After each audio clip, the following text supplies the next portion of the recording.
Hello दोस्तों, कैसे हैं आप सब। स्वागत है आपका अपने यूट्यूब चैनल हर्षद ट्यूटर पर।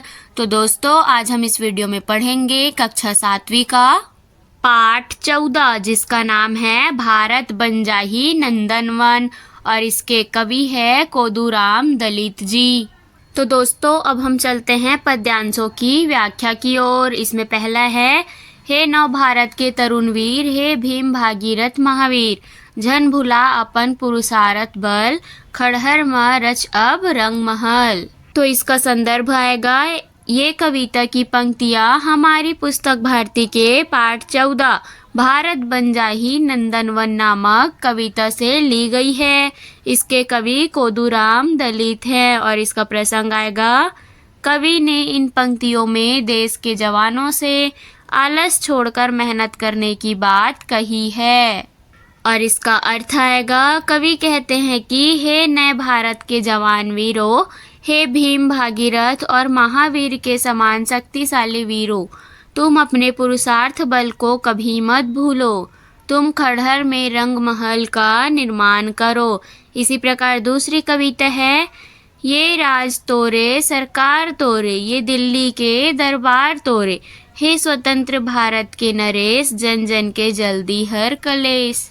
तो दोस्तों, इस कविता का संदर्भ भी पूर्ववत ही आएगा, यानी कि पहली कविता के समान ही आएगा। इसका प्रसंग है, देश के जवान वीर, किसान मजदूर के हाथ में असली ताकत है। कवि ने इसी का वर्णन किया है। और इसका अर्थ है, कवि कहते हैं कि ये राज्य तुम्हारा है, ये सरकार तुम्हारी है, ये दिल्ली का दरबार भी तुम्हारा है। हे आज़ाद भारत के राजा, तुम लोगों के कष्टों को जल्दी दूर करो, उन्हें अतिशीघ्र कष्ट पीड़ा से मुक्त करो। तीसरी कविता है, मांगे स्वदेश श्रमदान तोर, संपदा ज्ञान विधान तोर, जब तोर पसीना पा जाही, ये पुरुष भूमि हरिया जाही, पाही जब तोर बटोरे धन, भारत बन जाही नंदनवन। तो दोस्तों, इसका संदर्भ भी पूर्ववत ही आएगा और इसका प्रसंग है, देश के जवान अपने ज्ञान और मेहनत के बल से देश को नंदनवन जैसे सुंदर बना सकते हैं। इसी का वर्णन कवि इस पंक्ति में किया है। इसका अर्थ आएगा, कवि कहते हैं कि हे वीर, आज तुम्हारा देश तुमसे श्रमदान ज्ञान विज्ञान संपदा मांग रहा है। अगर तुम्हारा पसीना परिश्रम इन्हें मिल जाता है तो ये पराक्रमी भूमि हरी भरी हो जाएगी। यह देश जब तुम्हारा एकत्र किया गया धन पाएगा, तब भारत नंदनवन बन जाएगा, अर्थात भारत स्वर्ग में देवराज इंद्र की वाटिका के समान सुंदर बन सकता है। इसी प्रकार चौथी कविता है, पाही बन तोर विशुद्ध ज्ञान, भारत बनी जगमा महान, तज दे आलस कर श्रम कठोर, पिछवा जाबे अब जन अगोर। तो इसका संदर्भ भी पूर्ववत ही आएगा। इसका प्रसंग है, कवि ने जवान वीरों को आलस छोड़कर कठोर परिश्रम करने की बात कही है। इसका अर्थ आएगा, कवि कहते हैं कि हे वीर जवान, तुम्हारा ज्ञान पाकर भारत संसार में महान बन जाएगा, इसलिए तुम आलस छोड़कर कठोर परिश्रम करो, किसी की प्रतीक्षा मत करो, नहीं तो तुम पीछे रह जाओगे, अर्थात किसी की परवाह न करते हुए निरंतर परिश्रम करते हुए आगे बढ़ो। तो दोस्तों, अब हम चलते हैं प्रश्न और अभ्यास की ओर। इसमें पहला प्रश्न है, कवि ह भीम भागीरथ औ महावीर कौन ला केहे है। तो जैसा कि हमको पता है, यह छत्तीसगढ़ी पाठ है, इसलिए हमें इसका उत्तर भी छत्तीसगढ़ी भाषा में ही देना होगा। तो इसका उत्तर आएगा, कवि ह भीम भागीरथ औ महावीर देश के जवान वीर मल्ला कहे है।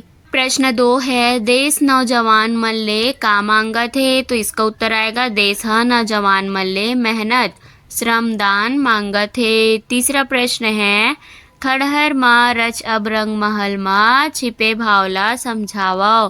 तो इसका उत्तर आएगा, खड़हर मा रच अब रंग महल मा छिपे भाव ये है कि देश के जवान वीर माँ अतका ताकत होथे कि वो हा खड़हर यानी कि पुराना माँ रंग महल रच डारथे। ये अपन ज्ञान अउ मेहनत के बल मा खड़हर मा रंगमहल बना सकत हे। चौथा प्रश्न है, कवि ह नौजवान मन ले कड़ा मेहनत करे बर काबर कहत हे। तो इसका उत्तर आएगा, कवि ह नौजवान मन ले कड़ा मेहनत करे बर एखरे खातिर कहत हे कि एखरे बल मा ये मन देश ला नंदनवन जइसन सुग्घर बना सकत हे। पांचवा प्रश्न है, भारत नंदनवन कब बन जाही। तो इसका उत्तर आएगा, जब नौजवान मन अपन ज्ञान और मेहनत के उपयोग करही तब भारत सुघ्घर नंदनवन बन जाही। यहाँ प्रश्न 6 है, खाले लिखाए कविता के पंक्ति मन के अर्थ लिखो। यहाँ पे क और ख दो कविताएं हैं, तो इन दोनों कविताएं का अर्थ हम पहले ही कर चुके हैं। जो हमने पहली पंक्ति और दूसरी पंक्ति में अर्थ का उत्तर लिखा है, अर्थ लिखा है, वही सेम अर्थ यहाँ पर भी आएगा।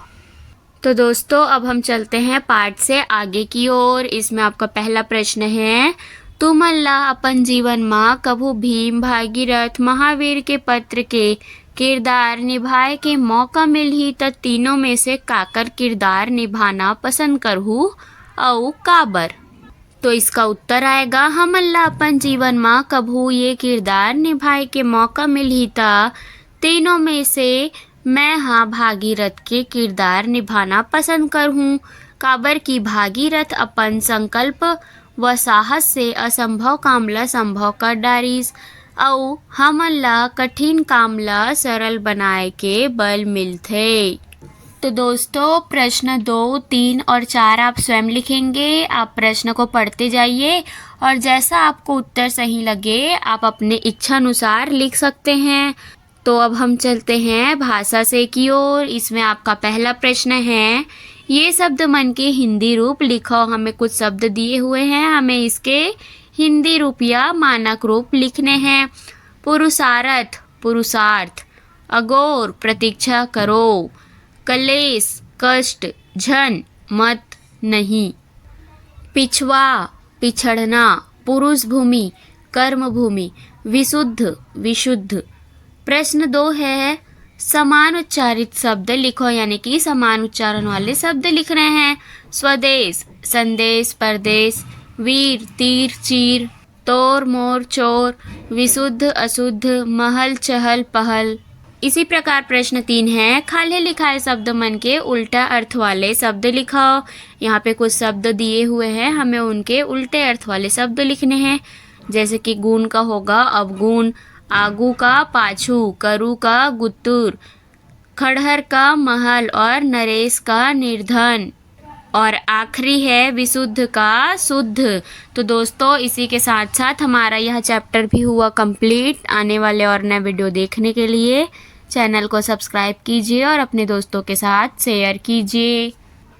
Thank you.